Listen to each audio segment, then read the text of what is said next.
இந்த நாளுக்கான கர்த்தருடைய வார்த்தை ஆகாய் 2ஆம் அதிகாரம் 5ஆம் வசனத்தில், என் ஆவியானவரும் உங்கள் நடுவில் நிலை கொண்டிருப்பார், பயப்படாதீங்கள். நான் உடன்படிக்கை பண்ணின அந்த வார்த்தையின்படியே என் ஆவியானவரும் உங்கள் நடுவில் நிலை கொண்டிருப்பார், பயப்படாதீங்கள். எவ்வளோ ஒரு அருமையான வார்த்தை மூலமாக நம்மளை ஆண்டவர் தேட்டுதார். இந்த உலகத்தில் நமக்கு நிறைய பயப்படுகிற காரியங்கள் நடந்துக்கிட்டே இருக்கும். பயம் வந்துடும் மனசில். எது என்ன ஆகுமோ ஏதாகுமோ, நம்ம பிள்ளைங்களுக்கு என்ன செய்ய, நம்முடைய குடும்பத்துக்கு என்ன செய்ய, நம்ம எதிர்காலம் எப்படி இருக்குமோ அப்படிங்கிற பயம் நிறைய பேருக்கு வந்துடும். ஆனால் ஆண்டவர் சொல்றாரு, நீங்கள் பயப்படாதீங்க, என்னுடைய ஆவியானவர் உங்கள் நடுவில் இருப்பார், நிலை கொண்டு இருப்பார். அப்படின்னா ஆவியானவர் உங்களிடத்தில் வந்திருக்கும்போது நீங்கள் என்ன செய்ய, தேற்றப்படுவீர்கள். ஆவியானவர் உங்களிடத்தில் வரும்போது நீங்கள் கண்டித்து உணர்த்தப்படுவீர்கள், தேற்றப்படுவீர்கள். பாவத்தை குறித்து நியாய தீர்ப்பை குறித்து அவர் கண்டித்து உணர்த்துவார்.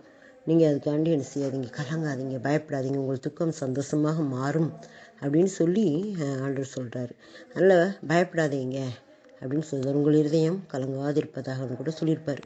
என் ஆவியானவர் உங்கள் நடுவில் நிலை கொண்டிருப்பார், பயப்படாதீங்கள்.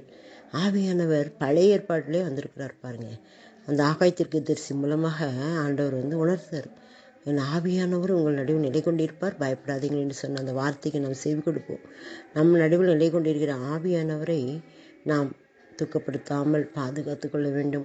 அப்போ தான் நம்ம அவர் பயப்படாமல் இருக்க முடியும். நம்முடைய உள்ளத்தில் பாவம் இருந்ததுன்னா, இல்லை மற்றவங்களுக்கு விரோதமான எண்ணங்கள் இருந்ததுன்னா, இல்லை ஆண்டவருக்கு பிரியமில்லாத காரியங்கள் இருந்ததுன்னா நாம் என்ன செய்யணும், பயப்படணும். அதனால் ஆவியானவர் நிலை கொண்டிருக்கும் போது அந்த மற்ற காரியங்களுக்கு அங்கே இடமில்லை. அதனால் ஆவியான நிலை கொண்டு பயப்படவும் தேவையில்லை. நாம் பயப்படாமல் நம்மை பாதுகாத்து கொள்ள கர்த்தர் நம்ம இந்த நாளில் ஞாபகப்படுத்துகிறார்.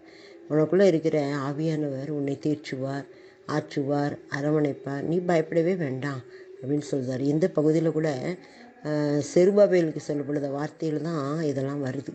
செருபாபேல் ஆலயத்தை கட்ட வரும்போது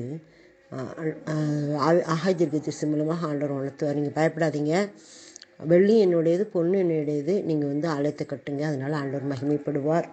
முந்தின ஆலயத்தின் மகிமையை பார்க்கலும் பிந்தின ஆலயத்தின் மகிமை பெரிதாக இருக்கும் அப்படின்னு சொல்லி சொல்லுவார் பாருங்கள். அதன்படியே நடத்துவார். நாமும் கூட நிறைய நேரங்கள் என்ன செய்ய, பயந்துக்கிட்டு இருக்கிறதுனால நம்மளுடைய எதையுமே ஸ்ட்ராங்காக செய்ய முடியல.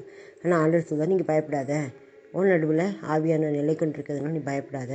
அந்த ஆவியானவர் என்ன சொல்கிறோம் அதை கேட்டு கீழ்ப்படிந்து நடந்து கொள்ளும்போது நாம் பயப்பட வேண்டிய அவசியம் இல்லை. நம்முடைய வாழ்க்கையிலும் கர்த்தர் பெரிய காரியங்களை செய்ய போகிறாரு. வரக்கூடிய நாட்களில் இன்னும் அதிகமாக நம்மை மேன்மைப்படுத்தி உயர்த்தி ஆசீர்வதிக்க போகிறாரு. அந்த ஆவியானவர் நம்மோடு நிலை கொண்டிருப்பதனால எல்லா காரியங்களையும் நன்மையாக மாற்றி தருவார்.